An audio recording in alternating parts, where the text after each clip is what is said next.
오늘 말씀은 구약성경 1315페이지에 있는 스가랴서 4장의 말씀을 볼 차례입니다. 구약성경 1315페이지 스가랴서 4장 1절부터 14절까지 전체를 우리 같이 한번 읽어보도록 하겠습니다. 어떤 내용이 쓰여 있는지 먼저 하나님의 말씀을 우리 같이 읽도록 하겠습니다. 스가랴서 4장 1절부터 14절까지의 말씀 같이 읽습니다. 시작. 내게 말하던 천사가 다시 와서 나를 깨우니 마치 자는 사람이 잠에서 깨어난 것 같더라. 그가 내게 묻되 네가 무엇을 보느냐? 내가 대답하되 내가 보니 순금 등잔대가 있는데 그 위에는 기름 그릇이 있고 또 그 기름 그릇 위에 7 등잔이 있으며 그 기름 그릇 위에 있는 등잔을 위해서 7 관이 있고 그 등잔대 곁에 2 감람나무가 있는데 하나는 그 기름 그릇 오른쪽에 있고 하나는 그 왼쪽에 있나이다 하고 내게 말하는 천사에게 물어 이르되 내 주여 이것들이 무엇이니까 하니 내게 말하는 천사가 대답하여 이르되 내가 이것들이 무엇인지 알지 못하느냐 하므로 내가 대답하되 내 주여 내가 알지 못하나이다 하니 그가 내게 대답하여 이르되 여호와께서 스룹바벨에게 하신 말씀이 이러하니라. 만군의 여호와께서 말씀하시되 이는 힘으로 되지 아니하며 능력으로 되지 아니하고 오직 나의 영으로 되느니라. 큰 산아 내게 무엇이냐? 내가 스룹바벨 앞에서 평지가 되리라. 그가 머릿돌을 내놓을 때 무리가 외치기를 은총이 그에게 있을지어다 하리라 하셨고 여호와의 말씀이 또 내게 임하여 이르시되 스룹바벨의 손이 이 성전의 기초를 놓았은즉 그의 손이 또한 그 일을 마치리라 하셨나니 만군의 여호와께서 나를 너희에게 보내신 줄을 네가 알리라 하셨느니라. 작은 일의 날이라고 멸시하는 자가 누구냐? 사람들이 스룹바벨의 손에 다림줄이 있음을 보고 기뻐하리라. 이 7은 온 세상에 두루 다니는 여호와의 눈이라 하니라.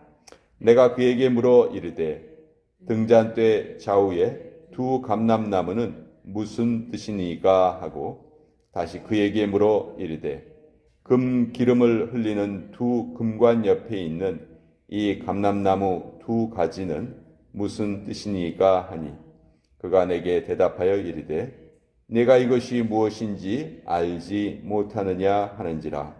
내가 대답하되 내 주여 알지 못하나이다 하니 이르되 이는 기름 부음 받은 자 둘이니 온 세상에 주 앞에 서 있는 자니라 하더라. 하나님의 말씀입니다. 아멘. 자, 스가랴 선지자, 학개 선지자와 함께 두 번째 성전을 짓도록 독려했던 선지자입니다. 학개 선지자는 아주 나이가 많아서 쓰임을 받았고 불과 4달 정도 예언을 했지만 이 스가랴 선지자는 아주 젊은 선지자였고 오랫동안 예언을 했습니다. 스가랴서의 특징은 환상이 많이 나와 있다는 거예요. 그래서 8가지의 환상이 적혀 있는데 그 환상 때문에 스가랴서를 좀 어렵게 생각하기 쉬운데요. 어려울 게 하나도 없습니다. 스가랴가 이 환상을 보았을 때 감사하게도 이게 뭡니까? 하고 다 물어봐요. 그 천사가 또 대답합니다. 너 이게 뭔지 모르니? 그렇게 물어보시면 네, 모릅니다. 이렇게 다 모른다고 대답을 했어요. 그러니까 또 천사가 아주 친절하게 그거는 이거야 이렇게 다 알려줍니다. 그래서 스가랴서의 환상은 그렇게 어렵지 않다. 그 환상에 대한 해석이 없다면 어려울 텐데 그 환상에 대한 해석이 잘 나타나 있어요. 오늘 우리가 읽은 이 스가랴서 4장에도 그 8가지의 환상 중에 4번째 환상이 나와 있는데 금으로 만든 등잔대가 있고 그 등잔대 옆에 두 감람나무가 서 있는 환상을 본 거예요. 그래서 스가랴가 천사에게 도대체 이 등잔대의 뜻은 무엇이고 두 감람나무의 뜻은 무엇입니까? 이 환상은 무엇을 의미하는 겁니까? 이것을 물어보았고 천사가 거기에 대해서 대답을 해주는 그런 내용이에요.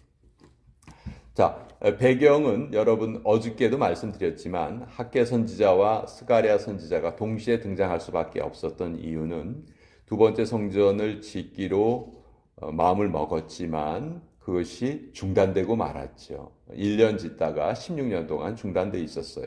그래서 그 중단돼 있는 기간 맨 마지막 즈음에 그때가 약 기원전 520년경이거든요. 그때 백성들은 이제 너무나 오랫동안 성전이 방치되어 있으니까 성전 짓는 일에 이제 흥미를 잃어버린 거예요. 그래서 아예 관심이 없었습니다. 그때 하나님께서 이 두 명의 선지자를 동시에 일으키세요. 그리고 동시에 백성들에게 외치게 하십니다. 지금 너희가 무엇을 하고 있느냐? 학개 선지자는 아주 직설적으로 외쳐요. 너희가 성전을 짓고 있지 않는 이 기간 동안 너희들 농사 열심히 지었지? 그때 너희들 소출이 있었니? 너희 열심히 너희 일 했지? 그때 어떤 보람이 있었니? 하나도 없었잖아. 왜냐하면 너희가 먼저 해야 될 일을 하지 않았기 때문이야. 이렇게 학개 선지자가 강력하게 외쳤고 스가랴 선지자는 하나님께서 보여주신 그 환상을 이들에게 설명하면서 또 이들을 깨웁니다. 여러분, 사람이 참 대단하게 보일 때가 많습니다. 우주선을 만들어 가지고 달나라에도 보내고 뭐 엄청난 일들을 많이 해내죠. 과학적인 발전도 있고. 그렇지만 인간은 본질적으로 약한 존재예요. 마크 트웨인이라는 유명한 소설가가 이런 재미있는 말을 남긴 적이 있습니다. 이 세상에서 제일 쉬운 일은 담배를 끊는 일이다. 왜냐하면 나는 100번도 넘게 끊어봤기 때문이다. 이렇게 말을 했어요. 반대로 말하면 담배 끊는 게 그만큼 어렵다. 이 얘기죠. 그러니까 사람은 담배 하나 끊는 것도 제대로 못하는 그런 존재라는 거죠. 쥐는요, 지진이 일어날 것을 미리 알고요. 지진 날 때 쥐는 피해가 없습니다. 다 미리 도망가 있어요. 또 개미는요, 본능적으로 홍수가 날 걸 미리 알고 홍수가 날 것 같다 하면 개미가 다 이동을 합니다. 거미줄을 치잖아요. 그거를 어떻게 치냐면요. 거미가 본능적으로 바람이 불어오는 방향을 알아요. 그래서 어느 방향에 거미줄을 치면 제일 좋을까? 거미가 알고 거미줄을 칩니다. 자, 사람들은 이걸 알까요? 사람들 지진이 날 거 알까요? 홍수가 날 거 알까요? 몰라요. 바람이 어디서 불어오는지도 몰라요. 그거 알면 뭐 사고 당할 사람 아무도 없겠죠. 그러니까 사람은 뛰어난 것 같으면서도 연약하기 그지없는 존재다. 그래서 지금 스가랴를 통해서 하나님이 주시는 말씀이 우리가 잘 알고 있는 6절의 말씀이에요. 6절의 말씀이 뭐냐면 그가 내가 대답하여 이르되 여호와께서 스룹바벨에게 하신 말씀이 이러하니라. 만군의 여호와께서 말씀하시되 여기에 이는 성전을 짓는 일입니다. 성전을 짓는 일은 힘으로 되지 아니하며 능력으로 되지 아니하고 오직 나의 영으로 되느니라. 너희들 지금 두 번째 성전을 짓는 일을 중단하고 아우 힘들어요, 어려워요, 못하겠어요, 방해가 너무 세요. 이것 때문에 지금 너희가 멈춰서 있지만 성전을 짓는 일은 너희의 그런 힘으로 되는 것이 아니고 나의 영으로 되느니라. 이것은 내가 기뻐하는 일이고 내가 계획한 일이기 때문에 내가 반드시 이룰 것이다. 그러니 너희는 너희의 힘이 많다 적다 그것을 탓하지 말고 그러지 말고 지금 당장 다시 성전 재건하는 일을 착수하여라. 이렇게 지금 말씀하고 있는 거예요. 자, 그때 물어보시죠. 내가 무엇을 보느냐 이렇게 물어봅니다. 2절을 보면 그가 내게 묻되 내가 무엇을 보느냐? 지금 무엇을 보고 있느냐? 자, 우리의 시선이 지금 어디를 향하고 있느냐? 땅을 향하고 있느냐? 하늘을 향하고 있느냐? 땅을 향해 있으면 맨날 땅의 일을 생각을 해요. 육신의 일을 생각하고 그 육신의 일의 마지막은 썩어지는 것이죠. 그렇지만 하늘을 바라보는 자는 영의 일을 생각을 하고 영원히 썩지 않는 그 하늘나라를 바라봅니다. 그러니까 지금 스가랴에게 하나님께서 하시는 말씀이 너 지금 다른 데 볼 것이 아니고 하늘을 바라보아라. 하나님을 바라보아라. 이렇게 말하고 있어요. 자, 그때 이제 환상이 보이는데 금 등잔대의 환상이 보입니다. 이 금 등잔대는 여호와의 성전에서 성소에 있는 세 가지 성물 중에서 하나죠. 거기에 보면 촛대가 있고 금촛대, 바로 이 금 등잔대가 있고 떡상이 있고 또 향단이 있고 이렇게 세 가지가 있는데 여러분 혹시 그런 촛대 형상을 보셨는지 모르겠는데 촛대가 이렇게 세워져 있는데 가운데 큰 그 기둥 같은 게 하나 있고 양 옆으로 세 갈래 이렇게 쭉 초를 꼽을 수 있는 촛대가 있어요. 그래서 총 7개의 초를 꼽을 수가 있습니다. 요걸 유대인들은 메노라라고 부르는데 이 사람들이 아주 독특한 촛대의 모습이에요. 이 금촛대는 하나님을 상징하는 성물입니다. 그러니까 금촛대를 보았는데 즉 하나님의 상징을 그렇게 그 촛대로 본 거예요. 근데 그 옆에 오른쪽에 감람나무 하나가 세워져 있고 왼쪽에도 감람나무 하나가 세워져 있어요. 그러니까 이것을 또 스가랴가 깨닫지 못합니다. 도대체 이게 뭡니까? 이 두 감람나무가 무엇입니까? 그렇게 물어보죠. 그때 천사가 뭐라고 설명을 해주냐면 14절에 이르되 이는 기름 부음 받은 자 둘이니 온 세상의 주 앞에 서 있는 자니라 하더라. 여기에 기름 부음 받은 자 두 사람이 바로 이 두 번째 성전을 지을 때 지도자 두 사람이에요. 한 사람은 정치적인 지도자 스룹바벨입니다. 그리고 또 한 사람은 영적인 지도자 대제사장 여호수아예요. 이 여호수아는 모세의 후계자였던 여호수아하고 이름만 같을 뿐 다른 사람이에요. 시대적으로 완전히 다른 사람이죠. 근데 이 두 사람이 결국 하나님의 일을 이루어 갈 것이다 하는 것을 지금 하나님이 다시 한번 확인해 주고 계시는 내용이에요. 말씀드렸듯이 스룹바벨은 16년 동안이나 성전 공사가 중단되어 있을 때 사실 아무런 역할을 하지 못했거든요. 그냥 낙담하고 있었어요. 그러나 그 낙담하고 있던 스룹바벨을 다시 하나님께서 세워주십니다. 여호수아와 함께 다시 세워주시고 백성들과 함께 일을 할 수 있도록 하세요. 그래서 두 번째 성전의 이름을 우리가 스룹바벨 성전이다 그렇게 부르는 이유죠. 자, 7절에 이제 우리가 잘 아는 말씀이 있는데 큰 산아 내가 무엇이냐 내가 스룹바벨 앞에서 평지가 되리라.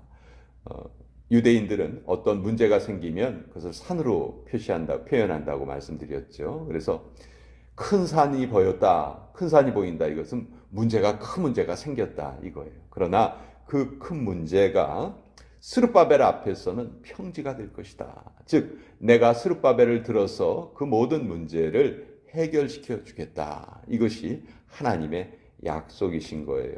그래서 성전을 짓는 일은 너희의 힘으로 되는 것이 아니고 나의 영으로 되느니라.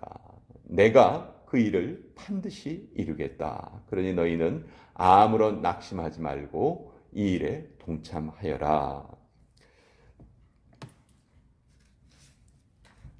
하나님께서 미리 산이 있으면 미리 좀 딱 깎아서 평지가 좀 되게 해주시고 그러고 우리가 그냥 편안하게 지나가게 하고 그러면 참 좋을 것 같지 않으세요? 어떻게 생각하세요? 그러면 좋겠죠. 인생에 아무 문제가 없으면 참 좋겠죠. 그러면요 여기 이 시간에 나와 있을 사람 아무도 없어요. 저부터도 안 나옵니다. 아무 문제가 없는데 제가 뭐하러 여기 나옵니까?